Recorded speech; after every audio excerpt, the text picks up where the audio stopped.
Jueves 19 de enero de 2023. Tres mensajes del Evangelio de hoy, tomado del Evangelio de San Marcos, capítulo 3, versículos del 7 al 12.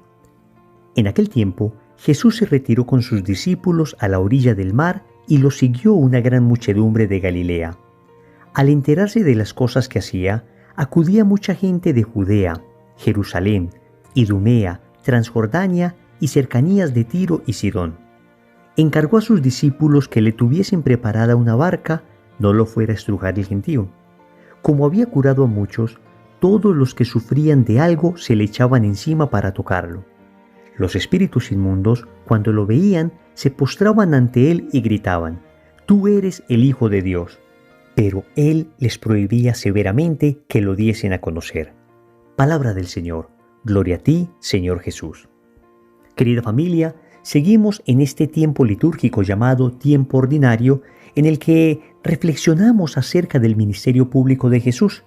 Nos damos cuenta cómo en la medida en que van avanzando los textos bíblicos, más personas van conociendo a Jesús, multitudes se acercan a Él, esos corazones sedientos encuentran en las palabras de Jesús aquello que habían anhelado desde siempre. Vamos a meditar tres mensajes de este Evangelio. Primero, da testimonio. Segundo, la importancia de la iglesia. Tercero, las estrategias del demonio. Vamos con el primer punto. Da testimonio. El Evangelio nos cuenta que la gente, al enterarse de las cosas que Jesús hacía, acudían desde muchos lugares, de Judea, de Jerusalén, de Idumea, de Transjordania y de las cercanías de Tiro y Sidón. Y también dice que lo seguía una gran muchedumbre de Galilea. Es decir, personas judías y no judías venían a visitar a Jesús. Y es bien interesante esto porque el Evangelio nos dice que la gente se enteró de lo que Jesús hacía. Y es que ya para ese entonces muchas personas habían sido sanadas. Muchas personas habían empezado un proceso de conversión. Muchas personas estaban seguras de que Jesús era el Mesías. Y por supuesto que la gente quería ir a verlo. Es que pensemos por un instante. Una persona se fue coja a ver a Jesús y regresó caminando. Otro se fue ciego y regresó viendo. Otro se fue mudo y regresó hablando. Otro se fue con el corazón destrozado, sin deseos de vivir, y regresó seguro de que Jesucristo es la vida. Querida familia, este primer punto del Evangelio nos llama a nosotros a dar testimonio. Ciertamente existe en nosotros un temor natural al momento de evangelizar. A veces creemos que al momento de hablar podemos cometer errores y entonces podemos dar doctrinas erradas, o en ocasiones la timidez supera nuestro deseo de evangelizar. Pero hoy el Evangelio nos exhorta. Multitudes iban a Jesús porque habían escuchado de Él, y habían escuchado de Él por el testimonio que otras personas daban de Él.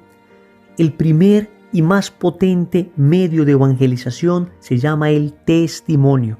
Sí, queridos amigos, puede que no sepamos mucho de teología, pero podemos contar al mundo lo que Jesús ha hecho en nuestra vida. Podemos contarle a otros lo que éramos antes de conocer a Cristo y lo que somos ahora. Podemos proclamar a los cuatro vientos que antes estábamos en la oscuridad y ahora conocimos la luz, que antes experimentábamos una tristeza que nada podía sanar y ahora hemos encontrado la felicidad, que antes estábamos ciegos y ahora vemos, que antes no queríamos vivir y ahora hemos encontrado al que es la vida.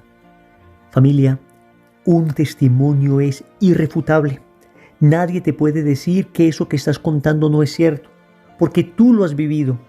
Y cuando cuentas a otros lo que Cristo ha hecho en tu vida, entonces el corazón de las personas que te escuchan va a palpitar con más fuerza y va a decir: eso lo quiero yo, es lo que siempre he anhelado.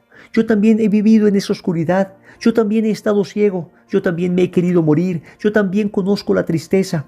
Y necesito estar como Él, necesito conocer a ese Jesús del que este hermano me está hablando. A este propósito, el Catecismo de la Iglesia Católica en el numeral 900 nos exhorta a todos a evangelizar, porque en ocasiones hemos pensado que el tema de la evangelización corresponde solamente a los sacerdotes, a las religiosas, a los misioneros que se van a pueblos lejanos, y se nos ha olvidado que como bautizados, tú y yo estamos llamados a evangelizar. Y el primer y más potente medio de evangelización, lo repito, es el testimonio de vida. Escuchemos lo que dice el Catecismo. Como todos los fieles, los laicos están encargados por Dios del apostolado en virtud del bautismo y de la confirmación, y por eso tienen la obligación y gozan del derecho, individualmente o agrupados en asociaciones, de trabajar para que el mensaje divino de salvación sea conocido y recibido por todos los hombres y en toda la tierra. Esta obligación es tanto más apremiante cuanto solo por medio de ellos los demás hombres pueden oír el Evangelio y conocer a Cristo. En las comunidades eclesiales su acción es tan necesaria que sin ella el apostolado de los pastores no puede obtener en la mayoría de las veces su plena eficacia. Hasta aquí el catecismo. En resumen nos está diciendo, oye, tú que eres bautizado, tú que eres confirmado, no solo tienes el derecho, sino que además tienes la dulce obligación de evangelizar. Ciertamente, con el tiempo tendremos que esforzarnos para conocer mejor la palabra, para conocer adecuadamente la doctrina, de tal manera que una vez presentemos a los demás a Cristo con la fuerza de nuestro testimonio, podamos anunciar íntegro su mensaje. Segundo, la importancia de la iglesia. El Evangelio nos dice que Jesús encargó a sus discípulos que le tuviesen preparada una barca, no lo fuera a estrujar el gentío. Como había curado a muchos, todos los que sufrían de algo se le echaban encima para tocarlo. Hasta aquí el Evangelio. Miren esta bella figura. Aparece Jesús, aparecen los discípulos y aparece una barca. En estas condiciones, la barca era esencial para que todo el pueblo pudiera escuchar el Evangelio.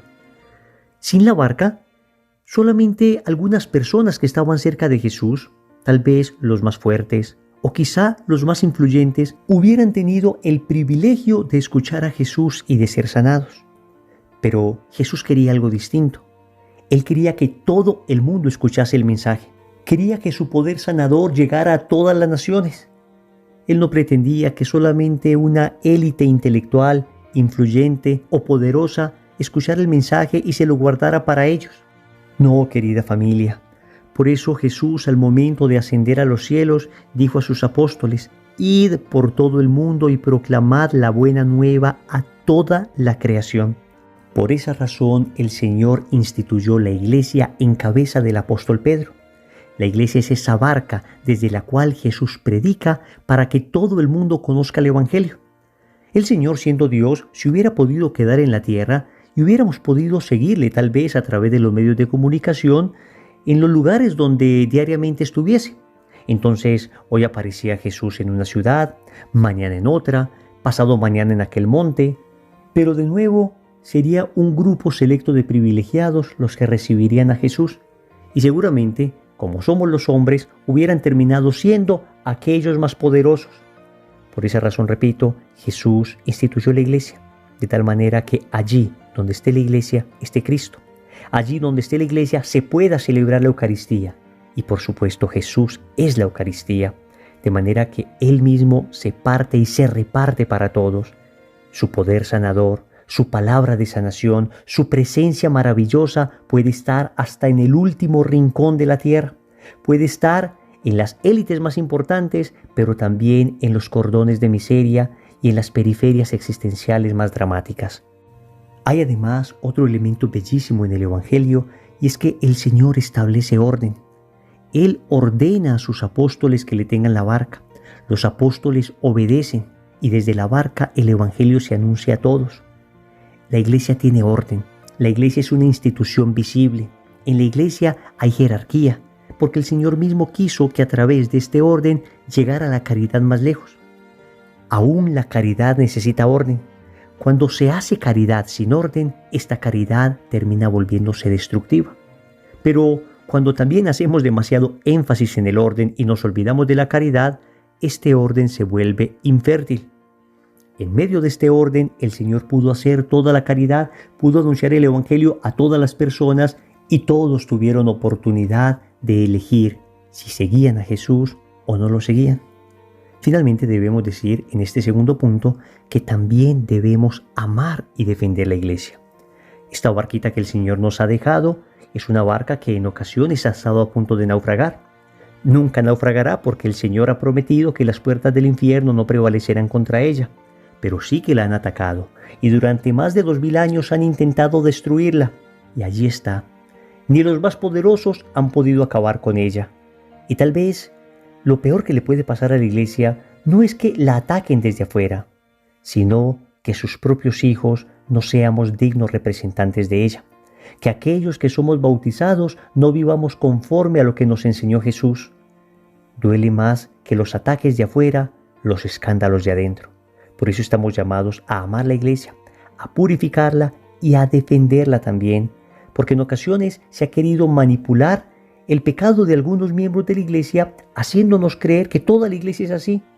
Y se olvida en muchas ocasiones que la Iglesia Católica es la institución caritativa más grande del mundo, que tiene más hospitales que ninguna otra institución en el mundo, educa a más personas que ninguna otra institución en el mundo, atiende periferias existenciales complejas como ninguna otra institución lo hace, defiende la vida desde la concepción hasta la muerte natural, entendiendo que la dignidad de la persona es intrínseca e inherente a su existencia misma, sin importar las condiciones en que la persona se encuentre. Y al hacer esto es prácticamente una voz en el desierto, porque, repito, es prácticamente la única institución en el mundo que lo sigue haciendo.